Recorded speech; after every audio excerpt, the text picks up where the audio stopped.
All right, so this is a follow-up update video on the theory that I had talked about a few days ago, the final 48 to 71 seconds according to a submersible expert.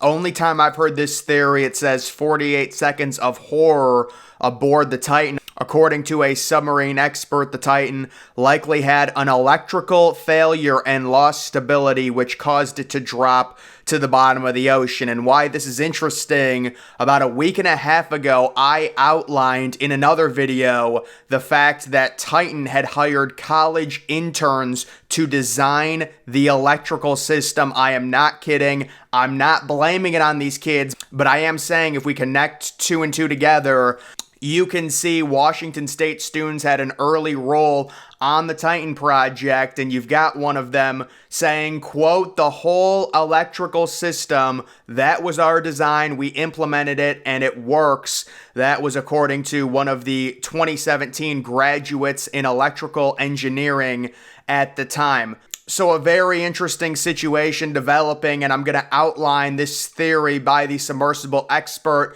According to him, the submersible was descending calmly at a depth of about 5,000 feet when it lost stability due to an electrical failure and quickly plunged to the bottom of the ocean in a vertical position as if it were a stone without any control for about 3,000 feet. The Titan eventually imploded between 8,000 and 9,000 feet deep due to the pressure of the millions of gallons of water around it. So this theory does involve an implosion, of course, because we see the wreckage and the way it looks. But he's saying there was a plunge, an uncontrolled plunge for 30 or 40 seconds before it finally imploded. I still think this is the carbon fiber hull, and we'll see what happens with the investigation, but it is an interesting theory. It later goes on to say the starting point is that the submarine is descending without any incident and in a horizontal plane until it reaches about 1,700 meters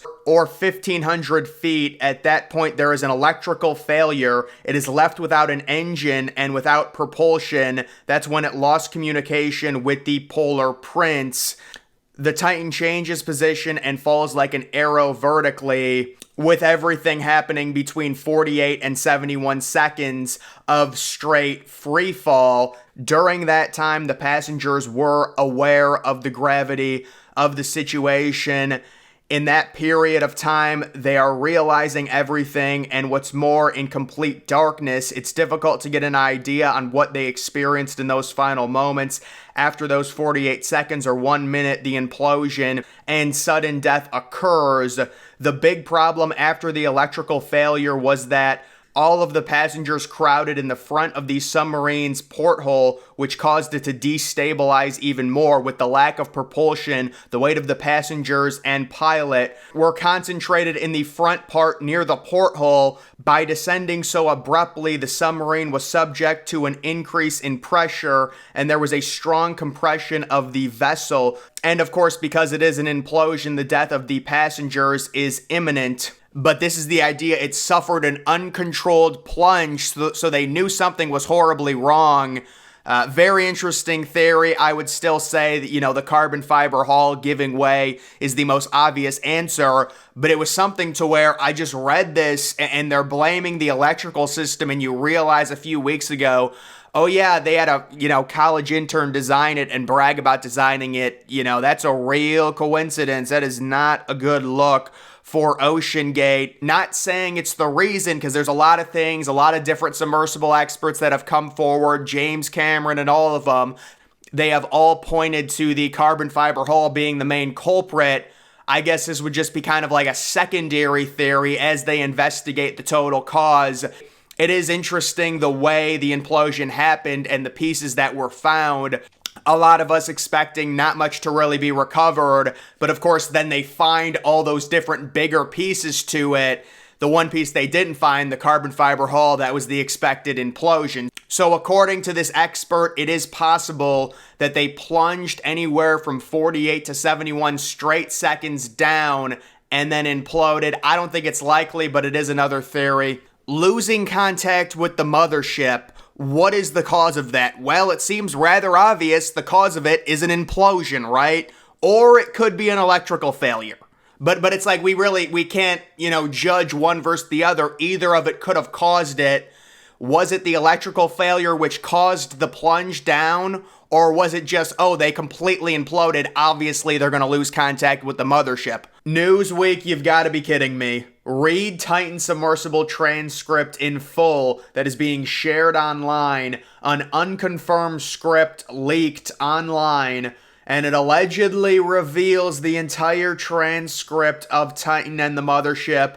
Of course, these are all 99.999% chance that they are all completely fake. OceanGate innovation or negligence, why a successful lawsuit against the submersible company is unlikely. This is according to a Northeastern University professor of law. Quote, a lawsuit is unlikely unless the company misrepresented the safety of the submersible. Yes, so one of the things I started looking into with OceanGate was my initial instinct was they were going to get sued no matter what because, there's videos, there's interviews of Stockton Rush saying, yes, it's not safe. Yes, I don't care about safety. There's no innovation if you worry too much about safety. He's in an interview saying that, so you would figure OceanGate would be liable for some of these things, especially death. But then you also look at the waiver and it says, oh, don't worry,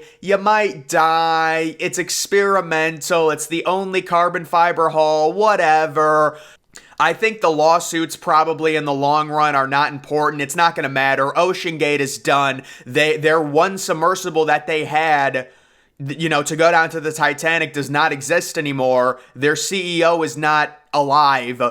Their whole company is done. It's ended with or without a lawsuit. Whether or not they can get around this, it really doesn't matter. I don't even know who's in control of their company right now that's going to answer for some of this stuff because of what happened to Stockton Rush. So when it comes to them getting sued, maybe because of the waiver where they say, yeah, you might die. Yeah, it's experimental. Yeah, it's not tested. They say everything. Maybe that'll get them out of it. But I do think you could make a very easy argument that based on some of the quotes by Stockton Rush, safety was not taken seriously, and it was admitted that it was not taken seriously. But either way, that's just a little update on that. When it comes to the big picture of where we are right now, I'm going to give everyone the big enchilada right now when it comes to OceanGate and the entire situation, because you've got most people sitting back and saying, look, we understand the one common denominator that's different about this submersible. It's the carbon fiber hull. We have people on record in dives down to Titanic in 2021 and 2022 saying they were hearing cracking sounds. You've even got submersible experts telling Stockton Rush to completely redesign the hull. That happened back in 2020 because they were saying, look, you're hearing these cracking sounds. They're going to get louder and louder as more pressure builds up onto the hull. It's going to end up being catastrophic at a certain point. You may get away with it for a few more dives, but as it continues to build, it's not going to be able to take it anymore, and it's going to completely get blown to smithereens. And then you've got maybe other fringe theories like, maybe it was an electrical problem which caused them to go into a big time uncontrolled plunge for about 48 to 71 seconds, which then caused the implosion. And the reason that they lost connection with the mothership was because of the electrical system that was designed by college interns. So there's a lot at play right now when it comes to Titan. We'll have to see what ends up happening. But either way, guys, that is going to do it for this video. Make sure you're following me on Twitter. Link to that's always in the description.